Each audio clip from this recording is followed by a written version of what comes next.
పరిశుద్ధ పరలోక తండ్రి, పరిశుద్ధమైన దేవ, మీ ఘనమైన నామమునకు స్తోత్రం తండ్రి. ఇదిగో ప్రభువా, పునరుద్ధాన ప్రత్యక్షంలో 7వ పునరుద్ధాన ప్రత్యక్షత 3వ భాగాన్ని ప్రభు మీరు ధ్యానిస్తుంటారు. పరిశుద్ధాత్మ దేవ, మీరు మాట్లాడాలి. నానా విధంగా జీవితాన్ని దయచేయండి.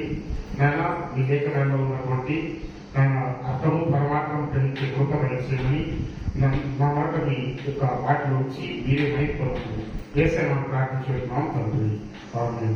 పునరుద్ధాన ప్రత్యక్షంలో మరి 7వ పునరుద్ధాన ప్రత్యక్షత 3వ భాగాన్ని మనము ధ్యానం చేసుకుంటున్నాం. 3వ భాగంలో మరి శిష్యులకు కనబడినటువంటి పునరుద్ధాన ప్రత్యక్షతల్లో ఇది మూడవసారి శిష్యులకు, అంటే యేసు ప్రభు మృతులలో నుండి లేచిన తర్వాత శిష్యులకు ప్రత్యక్షమైనది ఇది మూడవసారి. మొదటిసారి ఆదివారం సాయంత్రము మరి యెరూషలేము మేడగదిలో మరి 10 మంది శిష్యులకు కనబడ్డాడు తోమా. మరి రెండవసారి 8 దినములైన తర్వాత యేసు ప్రభు మేడగదిలో, యెరూషలేము మేడగదిలో తోమా ఉన్నప్పుడు తోమా యొక్క డౌట్ను క్లారిఫై చేయడానికి మరి ఆయన రెండవసారి కనపడదు.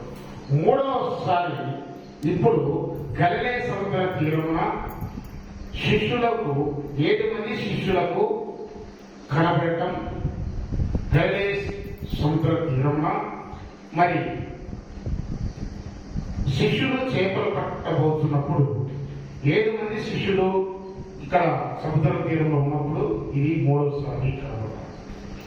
అయితే యేసు ప్రభు ఈ గలిలయ సముద్ర తీరంన శిష్యులకు యేసు రండి, భోజనం చేయడం రండి అని చెప్పి వారికి తెలిపినప్పుడు మరి యేసు వచ్చి ఆ రొట్టెను తీసుకొని వారికి పంచి పెట్టెను.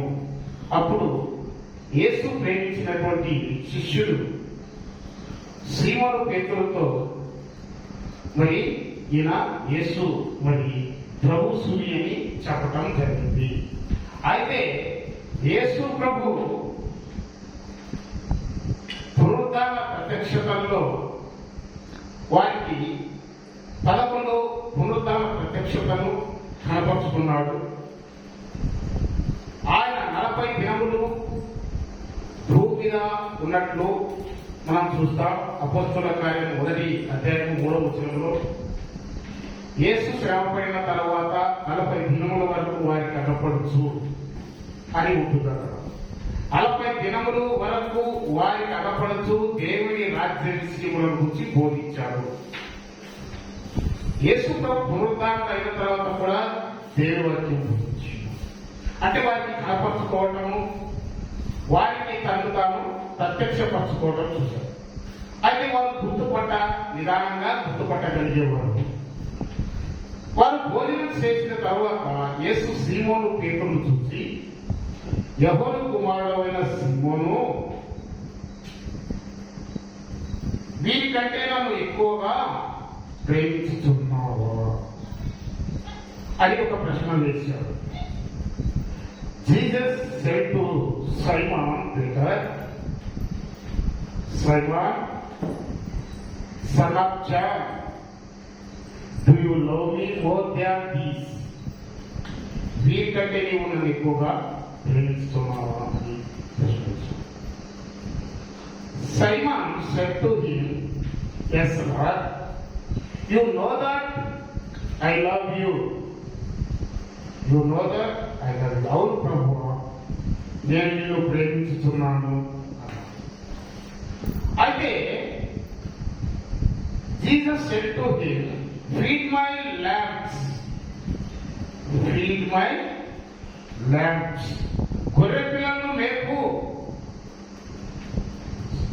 సైమాన్, గొర్రె పిల్లలను మేపు అని చెప్పాడు. సరే, ఆ మాటకు ప్రభు అంటున్నాడు, Jesus said to him again a second time, యేసు ప్రభు రెండోసారి ఇలానే అడుగుతాడు. మరలా ఆయన ఎవరు కుమారుడు అయిన సీమోను, నన్ను ప్రేమిస్తున్నావా? Simon son of John, do you love me? Do you love me అంటున్నాడు. Simon answer, yes Lord, you know that I love you, you know that I love you. అవును ప్రభా, నేను నిన్ను ప్రేమిస్తున్నాను. అందుకు Jesus said to him, tend my sheep, నా గొర్రెలను కాయము, tend my sheep, గొర్రెలను కాయము. ఫస్ట్ టైం గొర్రె పిల్లలను మేపు అన్నాడు, ఇప్పుడు గొర్రెలను కాయము. గొర్రె పిల్లలు చిన్న పిల్లలు, గొర్రెలు పెద్దలు. అక్కడ గొర్రె పిల్లలను మేపు అన్నాడు, ఇక్కడ గొర్రెలను కాయము అన్నాడు. మరలా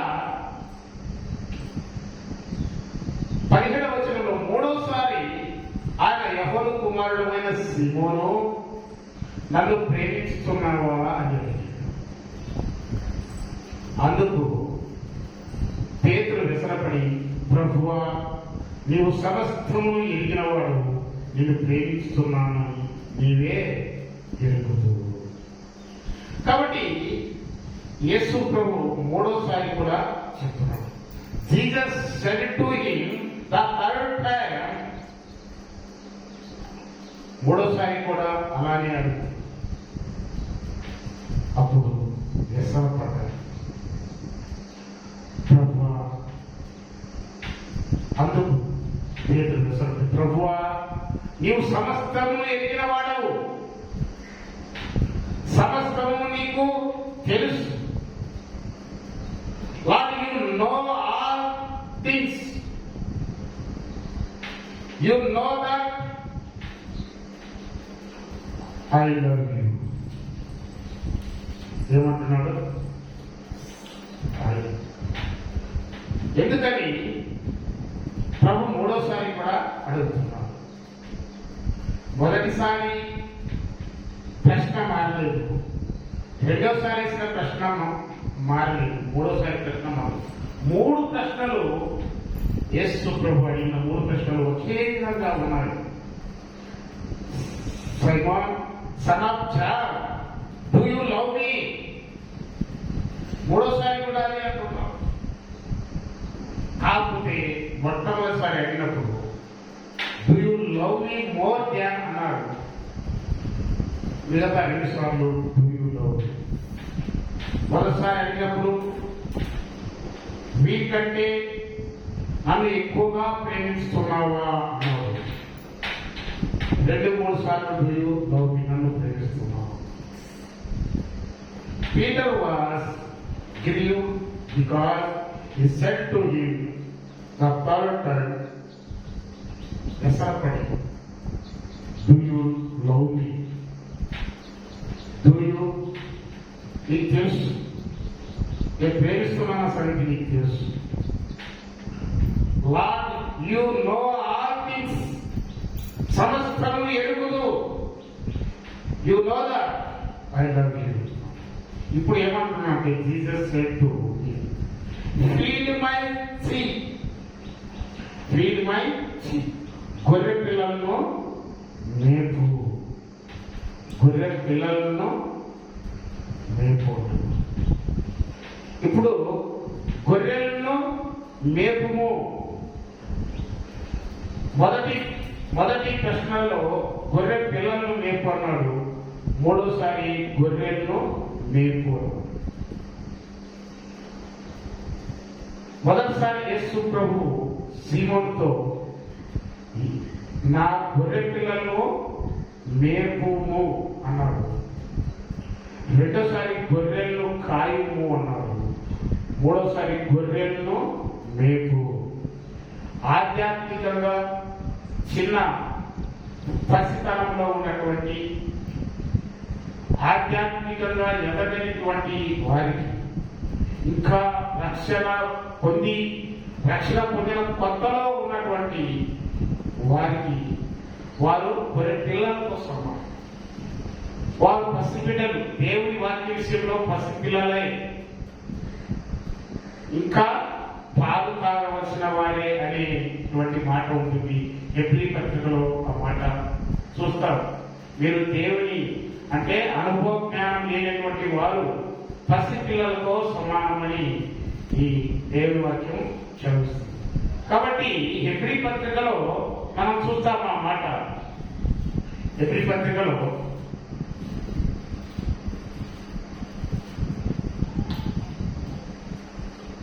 5వ అధ్యాయం 5:12 కాలము బట్టి చూస్తే మీరు బోధకులుగా ఉండవలసిన వారైనగా దేవోక్తులలో మొదటి మూలపాఠమును ఒకడు మీకు మరలా బోధింపవలసి వచ్చింది. మీరు పాలు త్రాగవలసిన వారే కానీ త్రాగువారే కానీ బలమైన ఆహారం తినగలవారు కాదు. మరి పాలు త్రాగు ప్రతి వాడును శిశువే కనుక నీతి వాక్య విషయంలో అనుభవ జ్ఞానం లేనివాడు. పాలు త్రాగు ప్రతివాడు శిశువే. కాబట్టి నీతి వాక్యము విషయంలో అనుభవం లేనివాడై ఉన్నాడు. నీతి వాక్య విషయంలో అనుభవం లేనటువంటి వారు శిశువు అంటే పిల్లలు, ఇక్కడ గొర్రె పిల్లలు. ఈ పిల్లలకు కొంచెం మేపం అన్నాడు. ఇక్కడ మేపం అంటే చిన్న బలమైన ఆహారం తీసుకోలేదు పిల్లలు. శారీరకంగా చూసిన పిల్లలు వయసులో చిన్నటువంటి వారు, మైనర్ గా ఉన్న వాళ్ళు, చిన్నపిల్లలు కొద్ది భోజనమే చేస్తుంటారు. మరీ చిన్న పిల్లలు పాలు త్రాగుతారు. కాబట్టి నీతి వాక్య విషయంలో అనుభవం లేని వారు పాలు త్రాగువారు అని హెబ్రీ పత్రికలో అపోస్తలుడైన పౌలు గారు మాట్లాడుతున్నారు. వయసు వచ్చినప్పుడు అభ్యాసం చేత మేలు కీడులను వివేచించుటకు సాధకం చేయబడిన జ్ఞానేంద్రియములు కలిగి ఉన్నారు. కనుక బలమైన ఆహారం వరకే తగును. మరి వయసు వచ్చినప్పుడు, శారీరక వయసు వచ్చినప్పుడు, ఆధ్యాత్మిక వయసు వచ్చినప్పుడు, ఆధ్యాత్మికంగా అనుభవ జ్ఞానం వచ్చినప్పుడు బలమైన ఆహారం తింటారు. బలమైన ఆహారం అంటే గొప్ప అనుభవ జ్ఞానం కలిగినటువంటి వాక్యాన్ని ధ్యానిస్తారు. అనుభవ జ్ఞానంతో బలమైనటువంటి ఆహారము తీసుకుంటారు. అందుకే ఇక్కడ గొర్రె పిల్లలు లేవు. గొర్రెలను పెద్దమైనటువంటి గొర్రెలను అక్కడ కాయటమే, అంటే వాటి కాపుదలం, కంచె వేయటం. ఆ గొర్రెలు సాతాను యొక్క కబంధాస్తాల్లో పడకుండా వాటి కాయము. గొర్రెలు ఆ గొర్రెలను మేపు అంటే బలమైన ఆహారం పెట్టం. శ్రీమోన్ పేతురు వాటి బలమైన ఆహారం పెట్టాలి అంటే బలమైన వాక్యము బోధించాలి. అనుభవ జ్ఞానం కలిగిన వారికి బలమైన ఆహారమే కాదు, ఆధ్యాత్మిక విషయంలో ఎదుగుదల ఉండాలి. బలమైన ఆహారం. నీతి వాక్య విషయంలో అనుభవం లేని వారు చిన్నపిల్లలతో సమానం. రక్షించబడి అంటుంటారు కొంతమంది, రక్షణ పొంది 8 సంవత్సరాలు. రక్షణ పొందినటువంటి వారికి నూతనంగా రక్షించబడినటువంటి వారు వయసులో పెద్దవారైన వారికి రక్షణ అనుభవం పొందిన కొద్ది కాలం బైబుల్లో కొంత అర్థమవుతుంది, కానీ అంతా అర్థం కాదు. వారికి కొత్త సామెతలు మరి సువార్తలు లాంటివి కొంచెం అర్థమవుతాయి, కానీ ప్రవచన గ్రంథాలు అర్థం కావు. బైబిల్లో ఉన్నటువంటి ప్రవక్తల గ్రంథాలు, ప్రవచన గ్రంథాలు, భవిష్యత్తు పురాణ గ్రంథం, ఎస్కేల్ గ్రంథం, దానియేలు గ్రంథం లాంటి గ్రంథాలు మరి రక్షించబడిన కొత్తలో బోధిస్తే రక్షణ పొందినటువంటి వ్యక్తులకు మొదటి 2 సంవత్సరాల్లో వారికి బోధిస్తే వారికి ఎక్కడ కొత్త వాక్యానుభవం వచ్చిన తర్వాత కొంత ఎక్స్పీరియన్స్ వచ్చిన తర్వాత వారికి దేవుని వాక్యము బలమైనటువంటి ఆహారం అంటే బలమైనటువంటి వాక్యము, లేఖనాల సత్యాలు, లేఖన సత్యాలు, మరి ప్రవక్తల ప్రవచన గ్రంథాలు, మరి భవిష్యత్తు ప్రకటన గ్రంథాలు లాంటి గ్రంథాలను బోధించాలి వారికి. అప్పుడే వారికి అర్థమవుతుంది. కాబట్టి ఈ వాక్యము దేవుని